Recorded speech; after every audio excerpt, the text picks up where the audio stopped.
레알 마드리드의 신임 감독이자 토트넘 시절 손흥민을 직접 지도했던 조세 무리뉴 감독이 최근 대한민국 대표팀 공격수의 부활에 대해 매우 흥미로운 전술적 견해를 내놓았습니다. 무리뉴 감독에 따르면 손흥민의 연속골 행진은 어란한 폭발이나 단순한 감각 회복이 아니라 그의 최고 장점을 극대화하도록 설계된 전술 시스템의 결과입니다. 이는 LAFC가 손흥민을 활용하는 방식과 홍명보 감독 체제의 대한민국 대표팀이 그동안 보여준 운용 방식의 가장 큰 차이점이기도 합니다.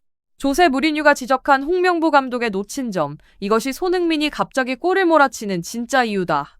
득점 가뭄으로 긴 비판의 시간을 보냈던 손흥민이 로스앤젤레스 FC 유니폼을 입고 강력하게 부활하며 MLS 전체를 경악하게 만들고 있습니다.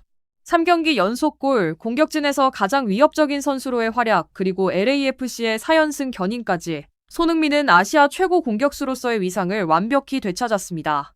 2026 MLS 18라운드 스포팅 캔자스 시티전 4대0 승리에서 손흥민은 선제골을 넣는데 단 5분이면 충분했습니다. 주목할 점은 단순한 득점 결과가 아닌 득점 과정이었습니다. 수비 뒷공간으로 파고드는 움직임, 완벽한 위치 선정, 그리고 오른발 원터치 가마차기 마무리.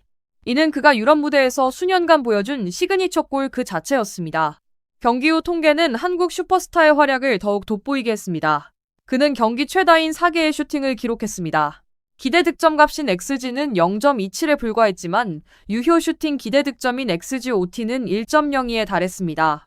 이는 손흥민에게 찾아온 기회가 아주 결정적이지는 않았지만 슈팅의 질이 매우 뛰어났음을 증명합니다.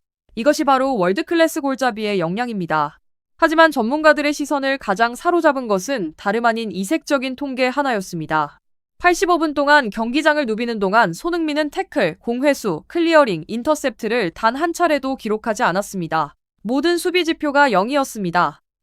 누군가에게는 성의 없는 플레이로 보일 수 있지만 조세 무리뉴 감독은 이것이야말로 LAFC의 가장 영리한 전술적 결정이라고 평가했습니다.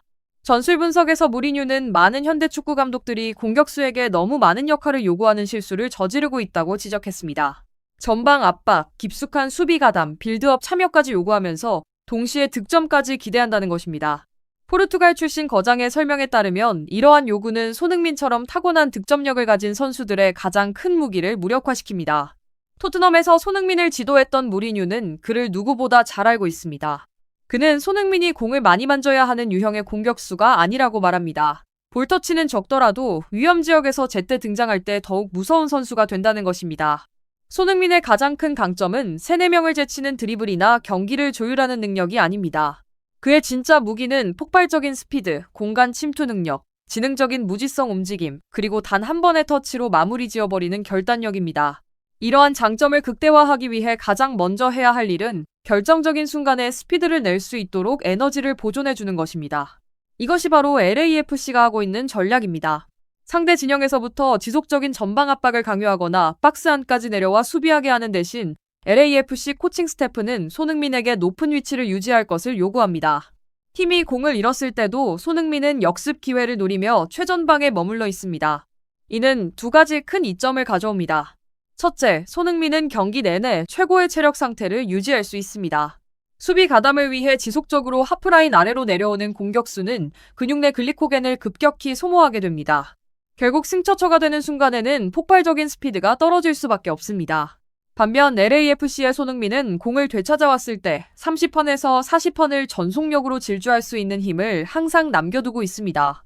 둘째, 손흥민이 높은 위치에 포진함으로써 상대 수비진은 라인을 선뜻 올리지 못합니다.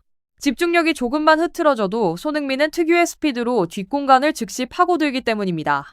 이것이 스포팅 캔자스 시티가 경기 대부분 동안 수비 라인을 올려잡지 못했던 결정적인 이유입니다. 선제골 장면을 자세히 살펴보면 손흥민은 빌드업 과정에 거의 관여하지 않았습니다. 그는 두 센터백 사이에 인내심 있게 머물며 델가도의 패스를 기다렸습니다. 공이 수비수를 맞고 꺾이는 순간 손흥민은 찰나의 순간에 위치를 수정하며 번개 같은 슈팅을 날렸습니다. 이는 결코 운이 아니었습니다. 수비 임무에 체력을 쏟지 않았기에 가능했던 고도의 집중력과 충전된 에너지의 결과물이었습니다. 반대로 무리뉴는 홍명보 감독 체제의 한국 대표팀에서 손흥민이 보여준 모습과의 큰 차이점도 지적했습니다.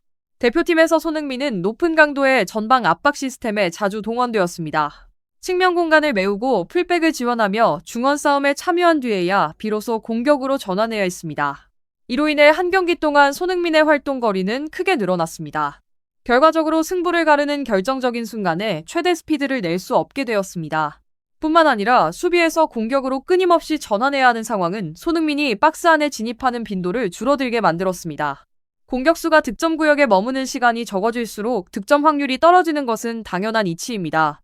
이것이 바로 손흥민이 최근에 폭발적인 기량을 선보이기 전 15경기 연속 무득점이라는 침묵에 빠졌던 진짜 원인입니다.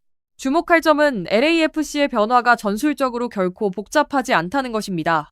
그들은 단지 손흥민을 본래의 역할인 득점형 스트라이커로 돌려놓았을 뿐입니다. 너무 많은 것을 요구하지 않았습니다. 그의 가장 뛰어난 장점을 희생시키지 않았습니다. 그를 만능 육각형 압박 요원으로 만들려 하지도 않았습니다. 대신 팀 전체 시스템이 손흥민에게 더 많은 득점 기회를 제공하도록 운용되었습니다. 결과는 즉각적이었습니다. 3경기 연속 골. LAFC의 4연승. 팀은 서부 컨퍼런스 2위로 도약하며 강력한 우승 후보로 떠올랐습니다. 조세 무리뉴 감독의 관점에서 현대 축구가 모든 선수에게 모든 역할을 요구할 필요는 없습니다. 훌륭한 지도자란 개개인의 장점을 명확히 파악하고 그 가치를 극대화할 수 있는 시스템을 구축하는 사람입니다. 손흥민은 단 몇 주 만에 다른 사람이 된 것이 아닙니다. 변한 것은 그를 활용하는 방식이었습니다. 어쩌면 이것이야말로 손흥민의 부활이 던지는 가장 큰 메시지일 것입니다. 선수가 올바른 역할에 배치되고 불필요한 짐을 덜어내며 자신의 장점을 마음껏 발휘할 수 있는 환경이 조성될 때 그의 재능은 자연스럽게 빛을 발합니다. 이것이 바로 손흥민의 폭발적인 상승세를 설명하는 가장 명확한 해답이자 전술이란 단순한 포메이션이나 압박 방식이 아닌 개개인의 특별한 능력을 최대로 끌어내는 예술임을 보여주는 증거입니다. 손흥민은 현재 조제 무리뉴 감독이 오랫동안 자신의 축구 철학에서 강조해온 한 가지 원칙을 다시 한번 증명하고 있다. 세계적인 수준의 공격수는 많은 볼 터치를 할 필요가 없다. 가장 위험한 지역에서 볼을 받을 수 있어야 한다는 것이다. 무리뉴 감독은 포르투, 첼시, 인터밀란, 레알 마드리드, 토트넘을 이끄는 동안 언제나 경기를 결정지을 수 있는 공격수들의 체력을 최대한 보존하는 시스템을 구축했다. 디디에 드로그바, 디에고 밀리토, 크리스티아노 호날두, 해리 케인 모두 불필요한 전방 압박의 에너지를 소비하기보다 득점에 집중할 수 있는 역할을 부여받았다. 무리뉴 감독의 시각에서 손흥민 역시 이러한 유형의 선수에 속한다. LAFC에서 손흥민이 최근 기록한 골들을 자세히 살펴보면 거의 대부분이 중원에서 직접 공을 운반한 장면이 아니라 공격지역 마지막 3분의 1 지점에서 공을 받아 마무리한 상황에서 나왔다는 공통점을 확인할 수 있다. 이러한 역할은 손흥민이 불필요한 움직임을 줄일 수 있게 만들었고 결정적인 순간에는 항상 최고 수준의 스프린트 속도를 유지할 수 있도록 도와주었다. 바로 이 점이 시즌마다 10골 정도를 기록하는 평범한 공격수와 연속 득점을 이어가는 특급 골잡이를 구분하는 가장 큰 차이다. 무리뉴 감독이 또 하나 높이 평가한 부분은 손흥민 주변 동료들의 움직임이다. LAFC에서는 마르크 델가도를 비롯한 미드필더들과 측면 공격수들이 손흥민이 침투를 시작하는 순간 곧바로 전진 패스를 시도하는 경우가 많다.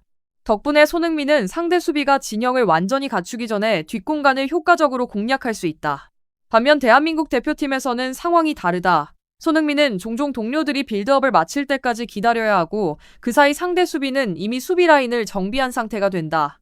공간이 사라지면 손흥민의 가장 강력한 무기인 폭발적인 스피드와 수비 뒷공간 침투 능력 역시 크게 제한될 수밖에 없다. 결국 무리뉴 감독은 손흥민의 최근 폭발적인 득점 행진이 결코 우연이 아니라고 분석한다. 이는 팀의 핵심 공격수를 최대한 살려낼 줄 아는 전술 시스템이 만들어낸 결과라는 것이다. 손흥민이 더 이상 과도한 수비 부담을 짊어지지 않고 가장 높은 위치에서 상대 수비를 압박하며 유리한 조건에서 지속적으로 공을 공급받게 되자 프리미어리그에서 오랜 시간 다듬어온 그의 뛰어난 골 결정력이 다시 살아나기 시작했다. 만약 LAFC가 현재와 같은 전술적 운영 방식을 계속 유지한다면 손흥민의 연속 득점 행진은 앞으로도 계속 이어질 가능성이 크다.